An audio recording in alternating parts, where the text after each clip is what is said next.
주일입니다. 우리 한국에서는 이제 내일 모레면 이제 설 명절이 되겠죠.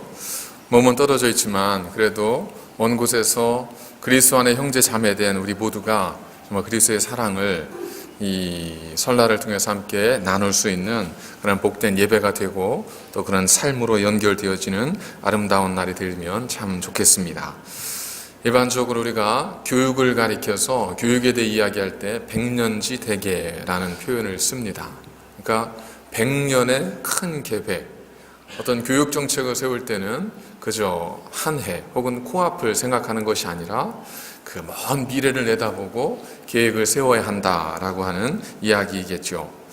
이처럼 하나의 정책이 세워지고 그것이 결국 그 100년의 삶을 책임지듯이 지난주에 나누었던 우리의 습관, 좋은 습관은 결국 우리의 삶 전체를 책임지고 아름답게 이끌어갈 수 있다는 겁니다. 예를 들어서 우리가 문제가 오면 무조건 엎드려 기도하는 습관이 있는 분이 있다고 생각해 보십시오. 그 습관을 평생 가지고 산다는 건 결국 다른 말로 하면 늘 기도하며 산다는 거죠. 그럼 그 습관 하나가 그 사람을 기도의 힘과 그 능력을 경험하는 삶으로 만들어 갈 수 있다는 겁니다. 그러니까 좋은 습관을 갖는 것은 굉장히 우리에게 큰 유익함이 될 수밖에 없습니다. 그런데 이 습관의 힘은 결국 어디에서 오냐 하면 반복에서 오지 않습니까? 작은 물방울이 떨어져서 그 물방울이 바위를 깨트릴 수 있는 이유는 물방울의 힘이 아니라 반복의 힘입니다. 그러니까 뭔가 좋은 습관을 가지면 그것이 우리의 삶에 큰 영향을 끼칠 수 있는데 우리가 한번 생각해 볼 것은 뭐냐 하면 우리가 갖고 있는 여러 가지 많은 습관들 중에는 좋은 습관도 있지만 우리도 모르게 우리가 가지고 있는 좋지 않은 그릇된 고쳐야 될 습관들도 얼마든지 있을 수 있다는 겁니다. 그리고 습관은 우리가 느끼고 의식하고 아는 것이라기보다는 그저 무의식적으로 반복되어지는 행동이기 때문에 우리가 안 좋은 습관이라 할지라도 우리가 전혀 느끼지 못하고 우리가 행동할 때가 얼마든지 있다는 겁니다. 만물의 마지막이 가까이 왔으니, 이 말씀은 베드로 사도가 굉장히 심한 핍박과 박해 속에 있던 그리스도인들을 향해서 이 말씀을 기록을 했거든요. 자, 이 말씀을 받았던 그리스도인들이 이 만물의 마지막이 가까웠으니 라고 하는 이 말씀을 들으면서 읽으면서 어떤 마음을 가졌을까? 어떤 생각을 했을까? 우리가 한번 생각해 보면 만물의 마지막이 가까웠으니 결국 이 땅에 하나님의 심판의 때가 가까이 왔으니 라고 하는 말인데 그 당시에 많은 그리스도인들 정말 극심한 핍박과 고난 속에 있는 그리스도인들에게는 차라리 사는 것보다 하나님을 보는 것이 나에게 더 큰 기쁨이라고 생각했던 사람들이 있었을 텐데 그들에게 이 말씀은 정말 더없이 큰 위로가 그리고 소망이 되는 말씀이지 않겠습니까? 그들이 즐겨했던 그런 이야기 가운데 하나가 사용했던 단어가 마라나타이지 않습니까? 주 예수여 어서 오시옵소서. 그들은 예수님이 오시기를 간절히 사모하는 그런 신앙을 가지고 있었거든요. 그들에게 만물의 마지막이 가까웠으니 이것은 소망의 메시지입니다. 그런데 반면 다른 사람들도 있었지 않겠습니까? 예를 들면 믿음을 지키기가 힘들어서 고민하고 있던 사람들 혹은 믿음을 잠시 내려놓고 그리고 다시금 예전의 모습으로 돌아가고자 했던 사람들 혹은 공동체 안에 유대 공동체에 들어가기 위해서 심각하게 고민하고 있던 사람들 이 사람들에게 만물의 마지막이 가까웠으니 라고 하는 이 말은 그들에게는 정말 두려운 말씀이었을 겁니다. 왜냐하면 이러다가 정말 주님이 오시면 나는 어떻게 될까? 라고 하는 이 질문에 대해서 두려운 마음을 가질 수밖에 없었기 때문에 아마도 이 말은 희망의 메시지이기도 했지만 그들에게 지금의 자신을 돌아보게 하는 그러한 지금의 선택이 과연 옳은 것인가라고 하는 것에 질문을 던지는 그런 중요한 어떤 경고의 메시지가 됐을 수 있다는 겁니다. 만약 이 말씀이 없었다면 아마 많은 사람들은 지금 자기가 하는 것, 걸어가는 길이 최선이라 생각하고 그냥 그대로 살아갈 수도 있었을 겁니다. 어떤 한 농장, 칠면조 농장에 주인이 아침 6시, 저녁 6시가 되면 우리에 들어가서 이제 칠면조들에게 먹이를 나누어 주었습니다. 처음에 주인이 들어갔을 때 이 칠면조들은 이 주인을 경계합니다. 소리를 지르고 가까이 오려 하지 않고 멀리 서서 이 주인을 경계했습니다. 그런데 그날도 그렇고 다음 날도 그렇고 그 다음 날도 그렇고 계속해서 그 사람이 들어와서 나갈 때면 항상 먹이를 주고 나가는 거죠. 그렇게 한 주가 지나고 두 주가 지나고 한 달이 지나고 두 달이 지납니다. 그러면 이 칠면조들도 이제는 주인이 들어오는 거에 대해서, 한 사람이 들어오는 거에 대해서, 그 시간에 들어오는 거에 대해서 더 이상 경계하는 마음을 갖지 않고 오히려 시간이 지나면 이 칠면조들이 주인을 기다리게 됩니다. 그 시간이 되면 주인이 오기를 기다리면서 이제 문을 바라보게 되죠. 그렇게 칠면조와 주인의 관계는 아름다운 관계로 그렇게 계속 수개월을 이어졌습니다. 그런데 어느 날 이 주인이 들어올 시간이 됐습니다. 칠면조들은 주인을 애타게 기다리고 주인이 들어온 문을 바라봅니다. 동일하게 주인이 들어왔는데 그날은 주인이 먹이통을 가지고 들어온 것이 아니라 그 날카로운 칼을 가지고 들어옵니다. 그러나 그 안에 있던 칠면조들은 어제와 똑같이 주인에게 달려갑니다. 먹이를 먹을 줄 알고 주인은 그렇게 달려왔던 칠면조 가운데 몇 마리의 목을 이 칼로 내리칩니다. 왜냐하면 그날이 추수감사주일이었기 때문에. 미국에서 추수감사주일에 명을 달리하는 그런 칠면조가 약 5천만 마리 정도가 된다고 하니까요. 엄청나겠죠. 칠면조에게는 정말 뜻밖의 일이죠. 왜냐하면 어제도 그러지 않았거든요. 그리고 심지어 수개월 동안 그런 일은 전혀 없었거든요. 지금까지 칠면조 평생에 그런 일이 없었거든요. 그러니까 그런 일의 상상도 할 수 없는 거예요. 그런데 어느 날, 그날이 오니까 주인이 칼을 들이대고 그 주인의 칼에 몇 칠면조는 이제 유명을 달리하는 거죠. 이렇게 우리가 과거의 경험을 토대로 내일을 예측하고 그 예측한 것이 그렇게 될 줄을 믿고 살아가는 그런 우리의 심리, 이걸 가리켜서 심리학에서는 성급한 일반화의 오류, 이렇게 이야기를 합니다. 우리는 과거에 어떤 일이 반복이 되어지면 그 일들이 자연스럽게 내일도 반복이 될 것이라고 하는 그런 생각을 갖게 됩니다. 우리가 사기당하는 이유가 뭐겠습니까? 우리가 전혀 모르는 사람에게 사기당한 일은 거의 없죠. 대부분 어떻습니까? 예전에 2000년대 중반 후반인가요? 시드니에 그 1000만 불 개 파동 사건, 그 유명한 사건이 있었지 않습니까? 그때 그 처음 개를 깨셨던 분이 누구냐면 교회를 10년 동안 다니셨던 분이었습니다. 그분은 어떤 분이었냐면 주변에 있는 많은 사람들에게 사랑을 베풀고 그리고 친절한 말로 다가가고 어릴 때 도와주는 분이었습니다. 그러니까 그렇게 믿게 되는 거죠. 저분은 작년에도 그랬고 재작년에도 그랬어. 그러니까 올해도 그럴 거야. 그래서 의심 없이 아낌없이 다 나눠준 거죠. 그런데 나중에 정말 뜻하지 않게 그분을 통해서, 믿었던 그분을 통해서 시드니 엄청난 이 아픔이 찾아오게 된 거죠. 그러나 우리 인생에 우리가 일반화시킬 수 있는 것이 어디 있겠습니까? 우리가 어제 눈을 떴다고 내일도 눈을 뜨실 것이라고 확신할 수 있겠습니까? 물론 눈을 뜨실 거예요. 그것 때문에 심각하게 생각하실 필요는 없으시지만 눈을 뜨시겠지만, 그러나 우리의 삶에는 변수는 언제나 존재하기 마련입니다. 이런 변수도 있는데 하물며 하나님께서 말씀으로 약속하신 하나님의 심판의 때가 우리에게 오지 않을 것이라고 누가 이야기할 수 있겠습니까? 그건 당연한 거죠. 하나님의 심판의 때는 반드시 온다는 걸. 단지 그때가 언제인 줄 우리가 알지 못하는 거죠. 그런데 그런 우리를 향해서 성경이 말씀하는 것은 만물의 마지막이 가까이 왔으니, 이건 내일 모레면 끝날 테니까 조심해라, 이런 두려움을 주고 우리의 마음을 두렵게 만들기 위한 그러한 어떤 공포심을 조장하는 그러한 심리적 전술이 아닙니다. 이건 분명한 하나님의 이루실 일에 대한 예언이지만 그것이 언제가 될지는 아무도 알지 못하지만, 우리가 만일 이와 같이 우리의 삶 속에 하나님의 심판이 반드시 있다는 것을 기억하며 살아가는 삶은 분명히 오늘을 누구보다 선하고 아름답게 살 수 있다는 겁니다. 그래서 우리 기독교인의 그리스도인들의 어떤 신앙관, 세계관을 가리켜서 종말론적 세계관 이렇게 이야기하지 않습니까? 이 종말론적 세계관이란 뭐냐 하면 큰일 났네, 말세의 때가 돼서 금방 올 거야, 이런 것이 아니라 우리는 그 때가 언제인지는 모르지만 하나님께서 반드시 우리를 선악간에 심판하실 날이 임한다는 겁니다.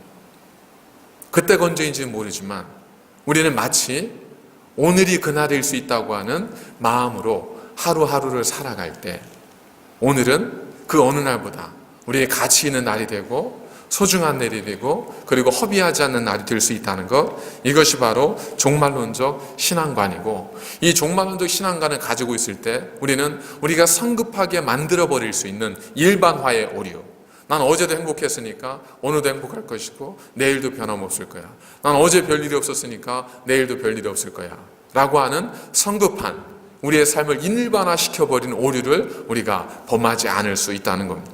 그러니까 이 말씀은 어떤 면에서는 우리의 일반의 오류를 흔들어버리는, 그래서 우리가 그저 안일하게 오늘과 내일을 생각하지 못하도록 우리의 영혼과 우리의 삶을 흔드는 그런 하나님의 말씀입니다. 하나님께서는 이 만물의 마지막이 가까웠음을 우리에게 알려주시면서 그러기 때문에 우리에게 두 가지를 준비하라고 말씀한 거죠. 두 가지가 뭐냐면, 그러기 때문에 너희는 깨어 있어서 기도하라 라는 겁니다.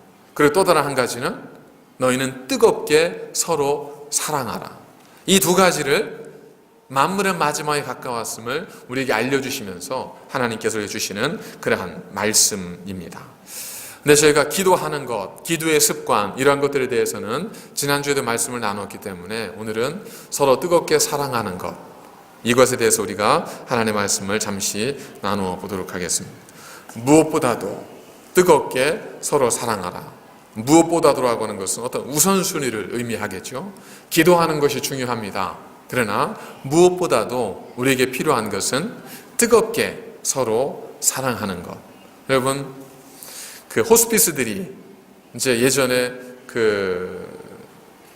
이름이 기억나지 않는데 인생 수업이라고 하는 책의 이 저자, 그분도 수많은 이제 호스피스 사역을 하면서 그 속에서 임종을 맞이했던 수많은 사람들을 곁에 지켜보고 그 경험들을 나누었던 책이 인생 수업이지 않습니까?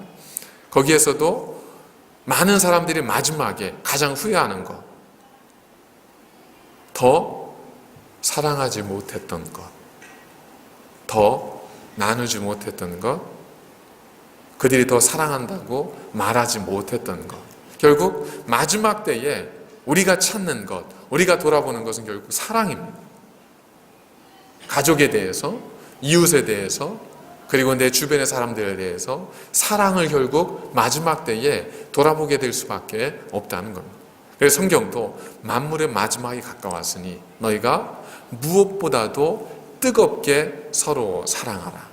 그냥 보통 성경에 보면 너희가 서로 사랑하라, 내가 너희를 사랑과 같이 사랑하라 이렇게 말씀하지만, 우리가 종말론적인 하나님의 경고의 말씀을 가게 주시는 것은 뭐냐면, 무엇보다도 그 어떤 것보다 서로 뜨거운 마음으로 사랑하라. 이것이 하나님께서 우리에게 주시는 말씀입니다. 이러한 하나님의 권면은 다른 말씀을 통해서도 우리에게 주고 있고 그 성경 전체의 연속성을 우리가 발견할 수가 있는데, 세상의 마지막에 대한 예언의 말씀을 주신 마태복음 24장에 보면 12절에 주님께서 이렇게 말씀합니다.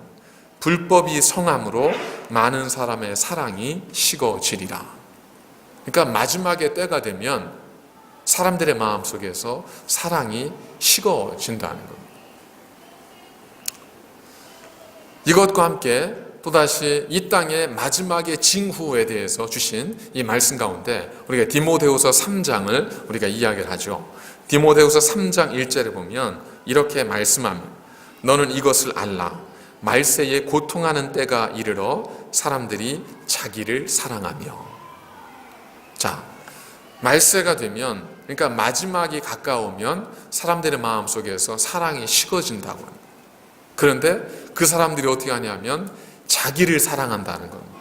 여기서 자기를 사랑한다는 건 사람들이 자기에 대한 애정을 갖는다는 것이 아니라 자기만을 사랑한다는 걸 의미합니다. 그러니까 자기를 사랑하는 건 죄가 될 수 없죠. 우리가 하나님 주신 내 몸과 내 육체와 마음을 사랑하는 것, 이건 우리가 마땅히 해야 될 일이죠. 근데 문제는 뭐냐면 자기만을 사랑하고 다른 이웃들을 배려하거나 그들을 섬기거나 그들을 위해서 살아가지 않는 이기적인 삶, 이것이 성경에서 경계하고 있는 그런 자기중심적 사랑, 이것이 마지막 때에 나타나게 될 이 땅의 보편적 증거라고 성경은 우리에게 말씀하고 있는 겁니다. 그런 의미에서 우리의 삶을 보면 예전에는 그래도 이렇게 무슨 어떤 사랑, 이러한 것들이 공감되고 회자되는 게 있었지 않습니까? 예를 들면 전우애, 그것이 있어서 그 군대 간 이 젊은 사람들이 같이 훈련을 받으면서 혹은 여러 가지만 위험한 상황 속에서 전우애를 나눴고, 그리고 동지애가 있었지 않습니까? 어떤 뜻을 위해서, 어떤 사회의 정의와 평화를 위해서, 혹은 무엇인가 섬김과 나눔을 위해서 함께 뜻을 모았던 사람들의 동지애가 있습니다. 우정이라는 것이 있고요. 그러니까 여러 가지 많은 사랑들이 있었는데 지금 보면 그런 단어들이 이제 뭐 거의 우리 입에서 이렇게 되어지고 있지 않지 않습니까?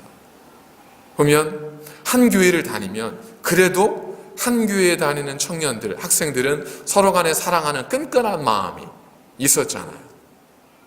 근데 우리도 이렇게 보면 뭐 이민사회라 그런지 모르겠지만 그간에 수년 동안 그 맺었던 관계나 어떤 교제나 이 사랑이 어느 날 아침에 하루아침에 이렇게 딱 무 자르듯이 끝나는 경우들도 참 많이 보게 되고요. 그렇게 되면 그동안 나눴던 우리의 교제와 대화와 나눔이 참 무슨 의미인가 하는 걸 생각하면 굉장히 좀 서글픈 마음도 들고 자괴감도 들고, 그리고 뭐 어느 시대든 만족할 만한 시대는 없었다고 하지만 지금의 시대는 사실 우리 모두가 인정할 수 있는 것은 점점 이 자기중심적인 그러한 삶, 배려보다는, 나눔보다는, 돌아보는 것보다는 이제 자기를 중요하게 여기는, 그래서 이것이 조금 더 심화되면서 자기만을 중요하게 여기는 자기중심적인 사랑이 강해져가는 이 사회, 그게 지금 우리의 사회가 되어져 가고 있지 않나 하는 생각은 아마 저만의 생각은 아니리라 생각을 합니다. 우리가 가장 느낄 수 있는 것 가운데 하나가 뭐냐면 예전에는 최소한 서로 간에 그런 공감대가 있었습니다. 그래서 한 교회에 있으면, 한 마을에 있으면 어른들이 그 아이들과 학생들과 자녀들을 사랑한다는 마음, 그래서 어른들은 자녀를 사랑하고 자녀는 어른들을 공경한다고 하는 공감적인 이 사회적 인식의 공감대를 이루었거든요. 그래서 어른이 혼을 내면 뭐라고 항상 얘기하냐면 얘야 미워서 그런 게 아니야, 너 잘 되라고 한 거야, 이런 게 통했다고요. 그래서 받아주는 마음이 있었습니다. 근데 지금은 어떻습니까? 지금 혼내면 안 되죠. 어디 감히 남의 자식을 혼내요. 난리 나는 겁니다. 그럼 당장 아마 당신 자식이나 잘 키우시지, 이런 얘기 들을 거예요. 이게 뭐겠습니까?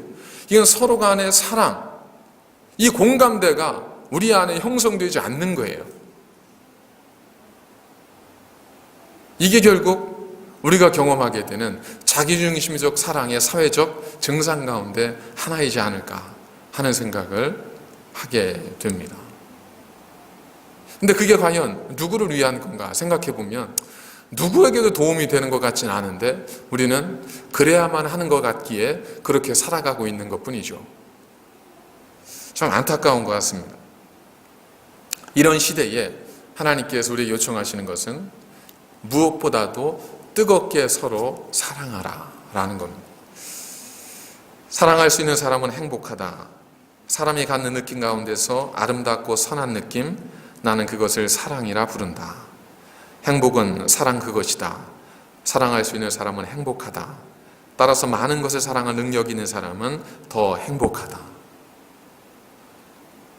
이런 감수성 예민한 청소년의 시절에 한 번 읽어봤을 헤르만 헤세의 사랑하는 사람은 행복하다라고 하는 이제 글에 나와 있는 일부분입니다. 성경은 사랑하는 것이 행복이 되는 이유에 대해서 이렇게 말씀합니다. 오늘 말씀 보니까 무엇보다도 뜨겁게 서로 사랑할지니 사랑은 허다한 죄를 덮느니라. 왜 우리에게 사랑이 필요한가? 아까 마태복음 24장에 있는 것처럼 불법이 성행함으로 사람들의 마음속에 사랑이 식어지리라. 사랑이 식는 것과 세상이 악해지는 것은 이것은 같은 동시적인 현상이라는 겁니다. 결국 왜 사랑이 식어지는가? 우리 마음이 죄와 불꽃과 악으로 강팍함으로 채워지기 때문에 그렇다는 겁니다.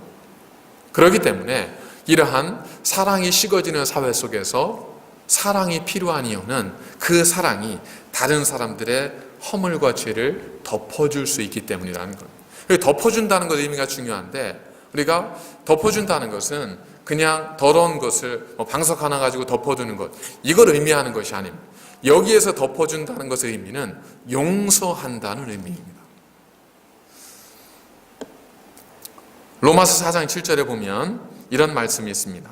불법이 사함을 받고 죄가 가리워짐을 받는 사람들은 복이 있고, 불법이 사함을 받고 죄가 가리워짐을 받는 사람, 여기에서 사해지는 것과 가리워짐을 받는다는 건 동일한 말이거든요. 그게 바로 용서함을 받는 거죠. 그러니까 사랑이라는 것은 다른 사람을 용서해 주는 것이고, 그 사람이 용서받을 수 있는 기회를 주는 것이라는 겁니다. 그래서 우리가 다른 사람들을 뜨겁게 사랑해 줘야 하는 이유는, 비록 그 사람이 그의 허물과 죄를 인식하지 못했다 할지라도 누군가의 사랑을 통해서 그 사람이 허물을 깨닫고 죄를 깨달을 수 있는 기회를 얻게 될 수 있기 때문입니다. 요한복음 8장에 보면 예수님께서 현장에서 가늠하다 잡힌 그 여인에 대해서 예수님이 다루시는 장면이 나오거든요. 이번에 엊그제인가 이렇게 인터넷 뉴스를 서치하다 보니까 인도네시아에서 10대 커플이 공공장소에서 두 사람이 포옹을 했다는 이유로 93일간 투옥이 되고 나중에 공공장소에서 태형, 그러니까 회초리로 17대인가 맞는 태형이 공개적으로 이루어졌다는 이 뉴스를 봤습니다. 근데 사실 이 중동 국가에서 예전에 유대 이 민족에게도 그런 어떤 현장에서 가늠하는 죄는 그 자리에서 돌로 던져 죽임을 받는 투석형을 받았지 않습니까? 그런 걸 보면 예수님께서 그 사람을 데려와서 모세 율법에는 죽이라고 했는데 어떻게 해야 되겠습니까? 죽여라. 그러면 당신은 그토록 사랑을 얘기하면서 당신에게도 별건 없네요. 용서해라. 당신은 모세 율법을 어기는 겁니까? 사실 빠져나갈 구멍이 없거든요. 근데 주님은 참 놀랐지 않습니까? 우리가 옛말에 호랑이 굴에 가도 정신만 차리면 우리가 살아날 길이 있다잖아요. 오늘도 뭐라고 그래요? 정신 바짝 차리라고 하죠. 근신하라. 그러면 살아날 길이 있다. 주님께서 뭐라고 말씀하십니까? 너희 중에 누구든지 죄 있는 자가 돌로 치라. 이게 하나님의 지혜입니다. 우리는 방법이 없어요. 우리는 흙과 백 속에 갈팡질팡하지만 우리가 하나님을 의지하고 성령을 의지할 때는 하나님께서 우리에게 방법을 주신다는 것, 지혜를 주신다는 것. 그 말을 듣고 사람들은 돌을 들었던 사람들이 다 돌을 내려놓고 한 걸음씩 물러가서 흩어져 버렸지 않습니까? 그때 주님께서 그 여인에게 하신 말씀이 뭐죠? 나도 너를 정죄하지 않을 테니 가라. 이게 아니었습니다. 나도 너를 정죄하지 않을 테니 내가 가서 다시는 죄를 범하지 말라는 겁니다. 주님의 덮어주심은 그냥 목과해주고 간과해주고 지나쳐주는 것이 아니라 그로 하여금 새로운 삶으로 나아가도록 회개의 기회를 주는 것이었습니다. 그 이후에 이 여인이 성경에서 발견되어질 흔적은 어디에서죠? 예수님의 십자가 앞에서 이 여인의 흔적이 드러납니다. 그리고 주님의 무덤에서 부활하신 그 아침 무덤가에서 이 여인의 흔적이 발견되죠. 그리고 오순절 마가의 다락방에서 이 여인의 흔적이 또한 발견이 됩니다. 그렇습니다. 주님의 덮어주심이 한 여인을, 그저 돌에 맞아 죽을 수밖에 없는 한 여인을 하나님을 사랑하는 거룩한, 그래서 부활의 아침을 맞이하는, 주님이 가장 괴로웠던 그 순간에 주님의 곁에서 주님과 함께 눈물 흘려줄 수 있는 복되고 아름다운 삶을 만들도록 그 길을 열어주셨다는 거예요. 이것이 주님께서 너희가 뜨겁게 서로 사랑하면서 서로의 허물을 덮어주라 라고 말씀하신 이유라는 겁니다. 그런데 우리는 덮어주는 것보다는 드러내는 것에 우리는 더 큰 재주가 있지 않습니까? 우리는 의로, 우리 안에 의가 있잖아요. 다 의. 그래서 이거 가만두어서는 안 돼. 그럼 버르장머리를 고쳐야 돼. 이래서 우리는 자꾸 드러내잖아요. 저도 가끔 그런 이야기를 듣거든요. 보면 혼수이비 쇼핑센터에서 누구랑 이렇게 걸어갔대. 누구랑 같이 뭘 먹었대. 특히 이제 청년들에 관한 이야기를 이렇게 쭉 듣습니다. 근데 그게 이렇게 좋게 하는 얘기는 아니에요. 그죠? 좋으라고 하는 얘기도 아니야. 쟤들이 저렇게 아름답게 저렇게 참 친하게 지내네. 아유 참 보기 좋다. 이런 얘기를 하는 게 아니에요. 근데 좀 그럴 때 한번 이렇게 덮어주면 안 될까? 좀 덮어줘도 되잖아요. 그죠? 아유 좋을 때다. 덮어주면 끝날 일인데 이렇게 다 돌잖아요. 분수대 한번 돌고 쇼핑센터 한번 돌고 결국 돌다가 어디로 와요? 결국 당사자 귀에까지 들어가잖아요. 그럼 그게 마음이 편할 리가 없죠. 여러분 우리 청년들이 제일 불편하게 생각하는 것 가운데 하나가 바로 그거거든요. 어른들 만나기가 두려운 마음이 있어요. 우리 청년들이. 우리는 몰랐지만 그죠? 왜냐하면 만나면 자꾸 뭘 그렇게 이야기를 하시는 거예요. 어른들이 이거 해라 저거 해라 뭘 해라 이렇게 이야기하니까 청년들 그거에 대해서 어른들을 만나는 게 두려운 마음이 있습니다. 좀 실수할 수 있잖아요. 이렇게 덮어줄 수 있는 마음. 저도 사실 덮어주기보다 드러내려고 했던 사람이거든요. 그래서 이제 아내한테도 많이 혼돈하기도 하고 그러기도 했는데 해보니까 할 만큼 해보니까 이렇게 드러내는 것으로는 나는 편안해요. 나는 의로워질 수 있는데 정작 그 사람이나 다른 누군가에게도 그렇게 큰 유익을 주는 경우는 10번 가운데 한두 번? 그 정도에 지나지 않는 것 같더라고요. 한 청년이 산을 오르고 있었습니다. 열심히 산을 힘들게 오르다가 산 중턱쯤에서 갑자기 앞으로 고꾸라졌습니다. 오르다가 이 돌뿌리 하나가 나와 있어요. 그걸 못 본 거죠. 그래서 이 청년이 너무 아파서 아픈 걸 문지르다가 그래도 좀 기특한 마음을 가졌습니다. 또 누군가 내 뒤에 오는 사람도 넘어질 수 있겠다. 이걸 캐내야 되겠다. 해서 이제 배낭에 있었던 그 야전삽을 꺼내서 이 돌뿌리를 캐내는 겁니다. 막 했습니다. 근데 생각과 달리 돌뿌리가 위에 보이는 건 작은 건데 이제 크게 밑으로 이렇게 바위처럼 연결되어 있는 거예요. 그래서 캐다 힘들어서 더 이상 안 되겠다 싶어서 포기를 합니다. 그리고는 다시 이제 그 팠던 흙을 이제 묻어버렸습니다. 여러분 경험해 보셨겠지만 땅 파보신 분들은 아시겠지만 땅 팔 때 나온 흙이 덮으면 남을까요? 모자랄까요? 이상하게 남죠. 항상 파거나 똑같은 자리에서 파고 그렇게 눌렀는데도 항상 내 흙이 남아요. 그래서 이 청년이 돌무더기 묻고 다시 처음 상태로 묻었는데 이게 판 거보다 많다 보니까 묻다 보니까 돌무더기까지 돌뿌리까지 같이 흙에 이렇게 묻혀버린 거예요. 그러면서 이 청년이 그걸 보면서 깨달은 겁니다. 캐내는 것만이 전부가 아니구나. 캐내는 것만이 전부가 아니라 묻어두는 것도 방법일 수 있겠구나. 나는 지금까지 캐서 없애야만 될 거라고 생각했는데 묻어두니까 오히려 그것으로도 사람들이 안전하게 지나갈 수 있더라는 겁니다. 때로는 드러내는 것보다 우리가 묻어주고 덮어주고 한번 스쳐 지나가 주는 것, 그것이 우리의 삶을 더 넉넉하게 만들고 우리의 삶을 회개케 하고 우리의 삶을 여유 있게 만드는, 그래서 사람 살만한 세상이 되게 하는 그러한 삶일 수 있지 않을까 하는 것을 이 청년도 깨달았다고 하는 그러한 이야기입니다.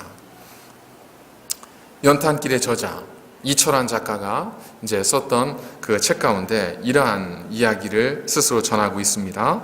자기가 경험했던 일인데 여러 해 전 아주 추운 겨울이었습니다. 거리에서 잠을 자는 노숙자들 이야기를 쓰고 싶었습니다. 서울역 앞 지하 바닥에 누워 일주일 동안 신문지를 덮고 잠을 잤습니다. 나는 그곳에서 절망을 보았습니다. 아무것도 쓸 수 없었습니다. 다른 이의 절망을 도둑질하는 것만 같았습니다. 차가운 지하도 바닥에 누워 많은 생각을 했습니다. 몸이 아팠습니다. 마음도 아팠습니다. 온종일 아무것도 먹지 못했습니다. 배도 많이 고팠습니다. 새벽녘 몸에 열이 올라 끙끙 앓고 있는데 누군가 내 곁으로 다가왔습니다. 옆에 누워있던 수염이 덥수룩한 아저씨였습니다. 아저씨는 내 손에 빵 하나를 건네주었습니다. 돌아누워 마른 빵을 씹는데 눈물이 나왔습니다. 자꾸만 눈물이 나왔습니다. 그렇게 기록은 하지 않았지만 이 마른 빵 하나와 함께 전해진 것은 그저 지나가는 사람들이 비루하게 여기고 하찮하게 여기는 그 한 노숙자의 식지 않은 사랑, 그것이 한 사람의 삶을 따뜻하게 만들고 그로 하여금 이 세상이 어디에서든 살아갈 만한 세상이다 라고 하는 위로를 주었다면, 그리스도의 사랑으로 모인 우리들이 서로를 사랑하고 허물을 덮어주는 뜨거운 사랑을 나눌 수 있을 때 우리 교회와 우리 가정과 우리의 삶은 더 아름답고 더 사람 살아갈 만한 그러한 교회가 되지 않겠습니까? 상처가 났을 때 그 상처에 먼지가 쌓이고 상처에 이물질이 덮이면 상처는 덧나고 괴롭게 됩니다. 그런데 그 상처에 약이 덮이면 상처는 치유가 됩니다. 우리의 허물에 먼지가 쌓이고 말이 쌓이면 이 상처가 더 덧나게 되고 우리를 고통스럽게 만들지만, 뜨거운 사랑으로 그 상처를 덮어주면 상처는 치유되고 씻겨지고 회복될 수 있습니다. 그것이 하나님께서 우리에게 이 각박한 시대의 사랑, 우리가 더욱더 서로 뜨겁게 사랑해야 된다고 말씀하시는 이유입니다. 주님의 사랑은 덮어주시는 사랑이었습니다. 가룟 유다가 예수를 배신할 마음 품고 있던 가룟 유다가 주님 안에 오시는 마지막 만찬, 유월절 만찬장에 참여했을 때 주님은 그를 배척하지 않으시고 받아주었습니다. 자기를 3번 부인한 베드로가 자기를 멀리 떠나 바닷가에서 고기 잡고 있을 때 주님은 그를 찾아가서 그를 위해 모닥불을 피우시고 거기에 고기를 구워놓고 떡을 준비하고 계셨습니다. 바로 이것이 덮어주셨던 주님의 사랑입니다. 내가 너희를 사랑한 것 같이 너희도 서로 사랑하라. 주님의 사랑이 덮어주는 사랑이었던 것처럼, 저는 2019년 우리 새날교회 모든 성도들의 삶이 우리가 매번 그렇게는 하지 못한다 할지라도 우리가 가끔이라도 서로의 상처와 실수와 허물에 대해서 좀 덮어줄 수 있는, 그래서 누가 보기 전에 미리 내가 좀 덮어줄 수 있는 그러한 삶, 그걸 마지막 그걸 깨달았을 때 정말 고마워서 눈물 흘릴 수 있는 그런 고백들이 넘쳐나는 그런 새날교회가 될 수 있다면 얼마나 좋을까. 그런 새날교회 되기를 소망하고 기도하고 여러분 모두가 함께 이 귀한 삶으로 살아가시길 주의 이름으로 간절히 축원을 드립니다. 기도하시겠습니다. 거룩하신 하나님, 우리의 즐겨하던 드러내는 삶, 아픔을 주는 삶에서 이제는 사랑으로 덮어주는 삶, 사랑으로 용납해주는 삶, 사랑으로 그저 한번 지나쳐 줄 수 있는 그런 여유로운 삶이 되게 하셔서 이 새날교회 안에 그리스도의 사랑이 점점 꽃피게 하시고 풍성한 향기를 바라는 하나님의 교회가 되게 하여 주옵소서. 예수님의 이름으로 간절히 기도드립니다. 아멘.